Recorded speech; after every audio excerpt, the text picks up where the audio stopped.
ये लिखा हुआ है प्रेजेंट टेंस का पहचान, रूल, एग्जाम्पल, उदाहरण।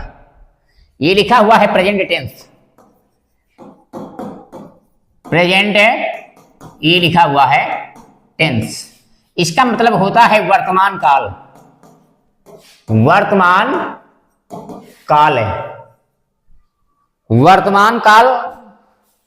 अब इसकी हम क्या आपको बताने जा रहे हैं, पहचान। पहचान मेरे साथ याद ही कर लो, पहचान मेरे साथ याद ही कर लो। जिस हिंदी वाक्यों के अंत में है, हूं, हो, हैं आदि शब्द आते हैं तो प्रेजेंट टेंस कहलाता है, इंडेफिनिट टेंस नहीं, प्रेजेंट टेंस कहलाता है। अब उसके बाद इसका क्या देखना है तुम्हें रूल, जिस हिंदी वाक्यों के अंत में है, हूं, हो, हैं आदि शब्द आते हैं तो उसे प्रेजेंट टेंस कहते हैं। जैसे यहां पर लिखा हुआ है रूल, हिंदी को अंग्रेजी में अनुवाद करते समय सबसे पहले हम क्या लिखते हैं, सब्जेक्ट। तो ये मेरा क्या हो जाएगा, हो गया सब्जेक्ट। सब्जेक्ट के बाद एक वचनकर्ता के साथ इज, आई के साथ एम, बहुवचनकर्ता के साथ आर, उसके बाद क्या लिखेंगे, ऑब्जेक्ट। उसके बाद हम क्या लिखेंगे, ऑब्जेक्ट। अब यहां पर थोड़ा और समझ लीजिए, इज कहां पर लगेगा, एम कहां पर लगेगा, आर किस तरह के सब्जेक्टों में लगेगा। तो ये यहां पर लिखा हुआ है आई, और आई के साथ हम एम लिखेंगे। यहां पर लिखा हुआ है दे, वे, यू, इनके साथ ये बहुवचन करता है, इनके साथ हम आर लिखेंगे।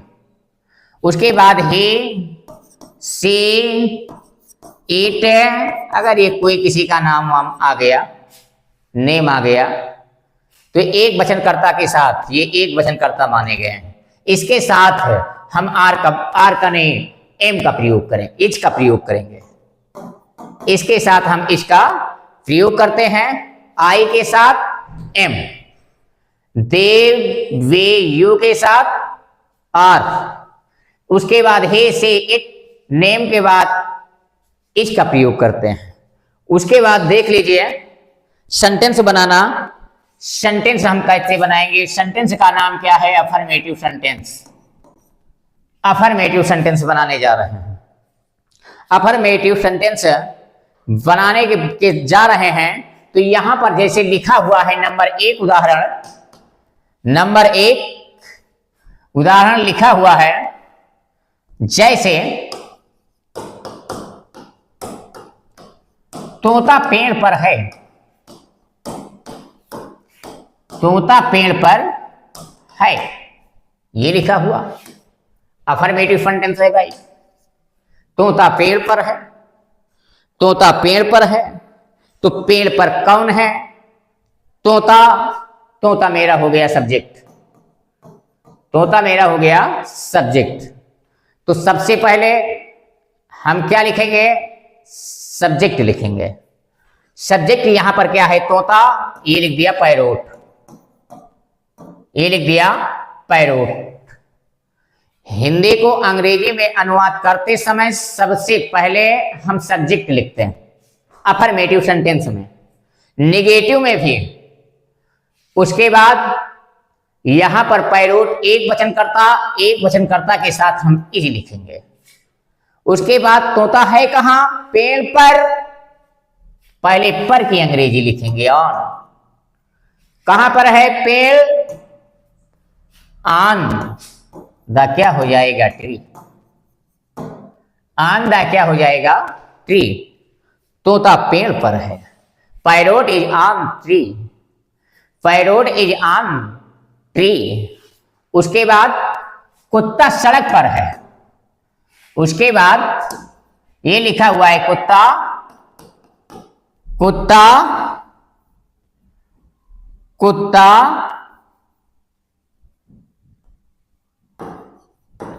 कुत्ता सड़क पर है, सड़क पर है। सड़क पर कौन है? कुत्ता। कुत्ता मेरा सब्जेक्ट हो गया। क्या लिखेंगे? कुत्ता को डॉग। क्या लिखेंगे? डॉग। एक वचनकर्ता इज का प्रयोग करेंगे। एक वचनकर्ता इज का प्रयोग करेंगे। कहां पर है? सड़क पर। पहले पर की अंग्रेजी लिखेंगे ऑन द, फिर अब रोड। ये मेरा अनुवाद हो गया। उसके बाद तीसरा नंबर लिखा हुआ, तीसरा नंबर लिखा हुआ, वे गांव में हैं। वे गांव में हैं, ये लिखा हुआ। गांव में कौन है? वे को हम लिखेंगे दे। उसके बाद यहां पर बहुवचन करता है आर। उसके बाद कहां पर है? गांव में। पहले में की अंग्रेजी लिखेंगे तो फिर गांव की अंग्रेजी लिखेंगे। इन विलेज, इन विलेज, ये हो गया। They are in village. उसके बाद अब निगेटिव सेंटेंस देखिए, ये लिखा हुआ है निगेटिव सेंटेंस।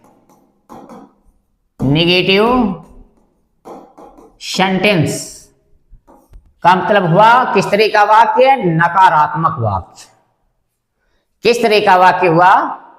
नकारात्मक वाक्य हुआ। अब इसका रूल देखिए, ये रूल लिखा हुआ है।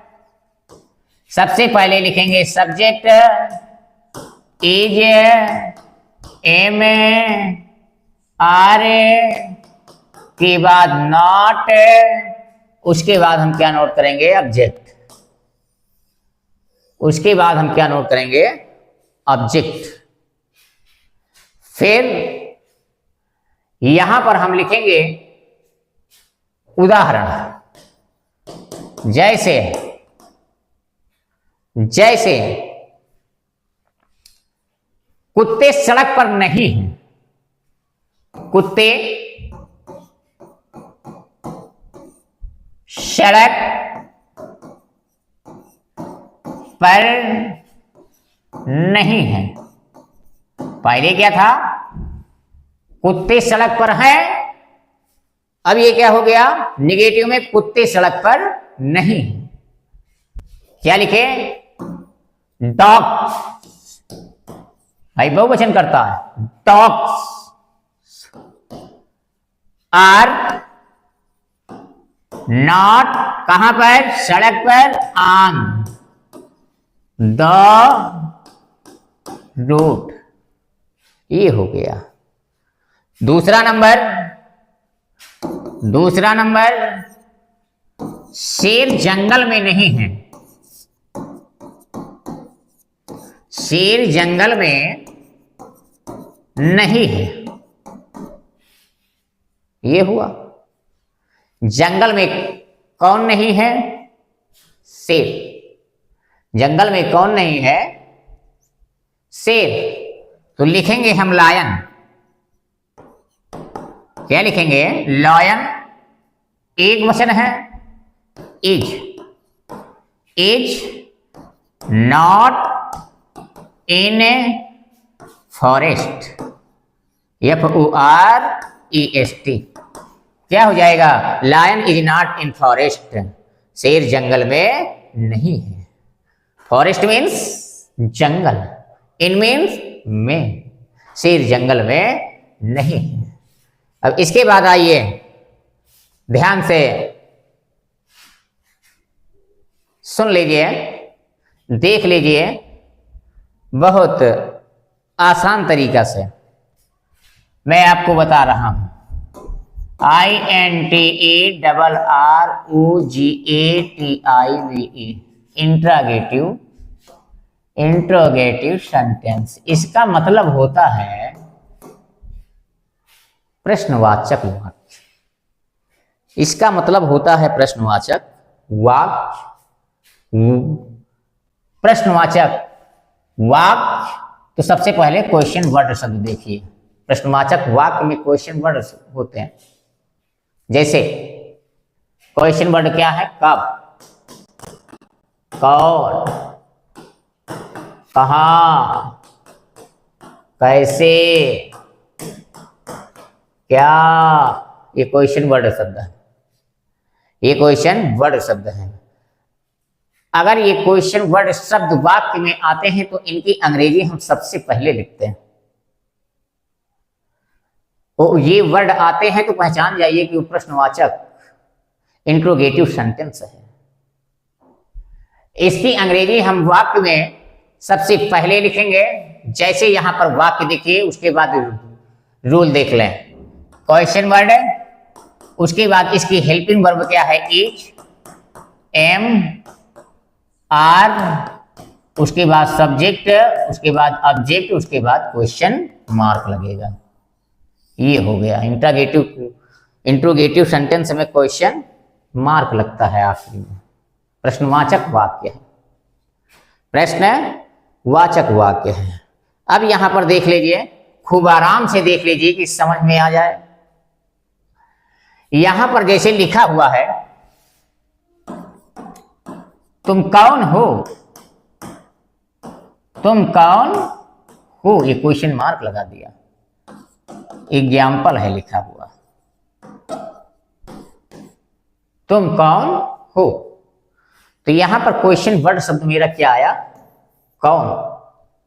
तो इनकी अंग्रेजी, इसकी अंग्रेजी हम सबसे पहले लिखेंगे